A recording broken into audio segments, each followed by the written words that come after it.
Assalamualaikum warahmatullahi wabarakatuh. Apa kabar anak-anak semua? Ustazah berharap kalian semua dalam keadaan sehat walafiat dan selalu dalam lindungan Allah Subhanahu wa taala. Sebelum pembelajaran kita mulai, marilah kita membaca basmalah bersama-sama.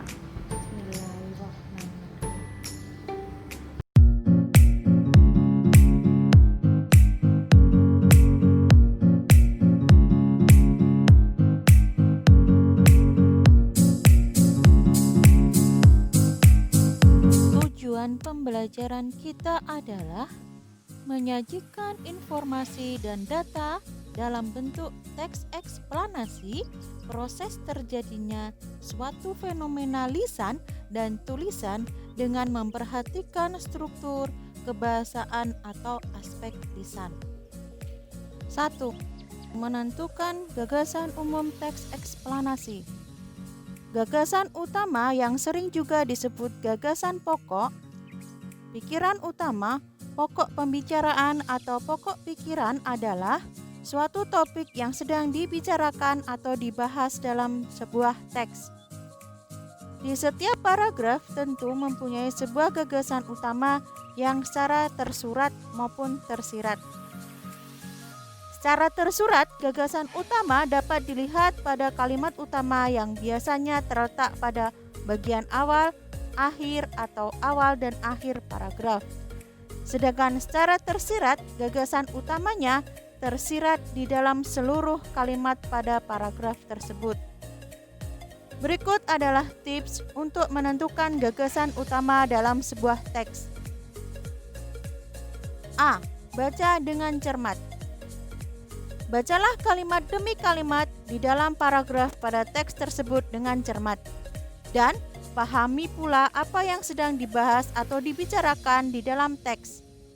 Setelah membaca teks tersebut secara keseluruhan, jawablah pertanyaan berikut apa yang sedang dibahas pada teks tersebut. Jawaban dari pertanyaan tersebutlah yang menjadi topik utamanya. B. Temukan kalimat utamanya. Strategi kedua adalah menemukan kalimat utama pada setiap paragraf di dalam teks. Seperti yang telah kita ketahui, kalimat utama adalah kalimat yang bersifat umum dan mengandung gagasan utama. Sedangkan kalimat penjelas adalah kalimat khusus yang mendukung kalimat utama tersebut. Oleh karena itu, untuk menentukan kalimat utama adalah dengan melihat kalimat utama yang didukung oleh kalimat-kalimat penjelas pada paragraf di sebuah teks. Bacalah teks tersebut dengan cermat. Dengan demikian, kita dapat menentukan manakah kalimat-kalimat utama di dalam setiap paragraf tersebut. Agar bisa menemukan kalimat utama dengan mudah, berikut ini adalah ciri-ciri kalimat utama dalam paragraf. Ciri-ciri kalimat utama adalah 1. Mengandung topik permasalahan yang dapat dijabarkan lebih lanjut. 2. Biasanya berupa sebuah kalimat lengkap yang dapat berdiri sendiri. 3. Memiliki arti yang jelas tanpa dihubungkan dengan kalimat lain. 4. Dibentuk tanpa kata sambung atau transisi. Contoh gagasan utama di awal dan di akhir paragraf. Hari ini, keluarga kami benar-benar bahagia. Di hari ini, di mana Anton akan diwisuda. Kakak sulungku itu tampak rapi, duduk di barisan pertama. Berjajar rapi bersama para mahasiswa lain dengan pakaian serba hitam lengkap dengan topi persegi yang menurutku sangat aneh. Dari tadi, kuperhatikan kedua bibir ayah dan ibuku tidak pernah terkatup untuk berhenti mengucapkan tahmid sambil sesekali mengumbar senyum. Hari ini tampak begitu spesial bagi mereka. Gagasan utama tersebut terletak di awal dan di akhir paragraf, yaitu pada kalimat utama, hari ini keluarga kami benar-benar bahagia. dan hari ini tampak begitu spesial bagi kami. 2. Cara meringkas teks eksplanasi. Meringkas adalah menyajikan suatu karangan dalam bentuk lebih singkat. Lebih singkat, kita harus dapat menemukan ide-ide pokok suatu karangan yang panjang tersebut. Ide-ide pokok tersebut disusun dalam sebuah tulisan singkat. Meringkas bertujuan agar pembaca mudah memahami isi suatu karangan panjang. Lalu, bagaimana cara kita meringkas teks eksplanasi? Nah, untuk lebih jelasnya, kamu harus mengetahui langkah-langkah untuk meringkas teks eksplanasi berikut ini. 1. Meringkas harus membaca karangan yang akan diringkas secara menyeluruh. 2. Benar-benar memahami isi karangan. Peringkas dapat membacanya sebanyak 2-3 kali. 3. Peringkas mencari ide-ide pokok dalam karangan. Peringkas dapat menemukan ide pokok di setiap paragraf karangan tersebut. 4. Peringkas menyusun ide-ide pokok tersebut menjadi kalimat-kalimat pendek. 5. Jika memungkinkan, ringkasan tersebut lebih padat atau diringkas lagi. 6. Peringkas harus memadukan dan menceritakan kembali dengan menggunakan kalimat-kalimat sendiri. Contoh ringkasan teks eksplanasi. Banjir adalah peristiwa yang terjadi ketika aliran air yang berlebih merendam daratan. Dalam arti air mengalir. Kata ini juga dapat berarti masuknya pasang laut.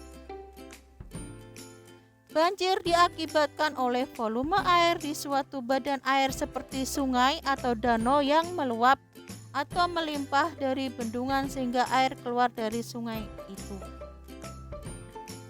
Selain sejumlah tempat yang dimanfaatkan manusia seperti desa, kota, dan permukiman lainnya, banjir juga dapat terjadi di sungai ketika alirannya melebihi kapasitas saluran air, terutama di selokan sungai. Banjir sering mengakibatkan kerusakan rumah dan pertokoan yang dibangun di dataran banjir sungai alami. Meskipun kerusakan banjir dapat dihindari dengan pindah menjauh dari sungai dan badan air lain, orang-orang menetap dan bekerja dekat air untuk mencari nafkah. Selain itu, memanfaatkan biaya murah seperti perjalanan dan perdagangan yang lancar dekat perairan. Di berbagai negara di seluruh dunia, sungai yang rawan banjir dikendalikan dengan hati-hati. Pertahanan seperti bendungan, waduk, dan weir digunakan untuk mencegah sungai meluap. Peralatan darurat seperti karung pasir atau tabung apung portabel digunakan. Banjir pantai telah dikendalikan di Eropa dan Amerika melalui pertahanan pantai seperti tembok laut, pengembalian pantai, dan pulau penghalang. Ringkasan contoh teks eksplanasi. Dari contoh teks eksplanasi di atas, apabila kita akan meringkas dengan harus memperhatikan cara menyusun teks eksplanasi yang telah dijabarkan sebelumnya. Maka bentuk ringkasan teks eksplanasi di atas sebagai berikut. Banjir adalah peristiwa yang terjadi ketika aliran air yang berlebih merendam daratan akibat volume air meluap atau melimpah. Terjadinya banjir bisa di desa, kota, permukiman, dan sungai. Banjir mengakibatkan kerusakan rumah dan pertokoan. Banjir dapat dikendalikan dengan membuat bendungan, waduk, karung pasir, dan tembok laut. Anak-anak, itulah paparan lengkap terkait cara meringkas teks eksplanasi dengan cara yang paling mudah dan efektif. Nah, dari contoh teks eksplanasi di atas yang berjudul bandir, kita dapat mengambil hikmahnya sesuai firman Allah Subhanahu wa taala dalam Quran surah Ar-Rum ayat 33 yang artinya, apabila manusia disentuh oleh suatu bahaya, mereka menyeru Tuhannya dengan kembali bertobat kepadanya. Kemudian, apabila Tuhan merasakan kepada mereka barang sedikit rahmat darinya, tiba-tiba sebagian dari mereka mempersekutukan Tuhannya. Quran surah Ar-Rum ayat 33.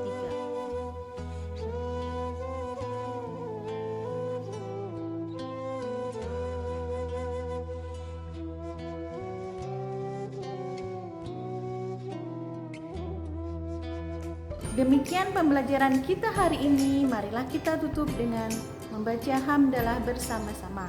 Alhamdulillahirabbil alamin. Ustazah akhiri. Wassalamualaikum warahmatullahi wabarakatuh.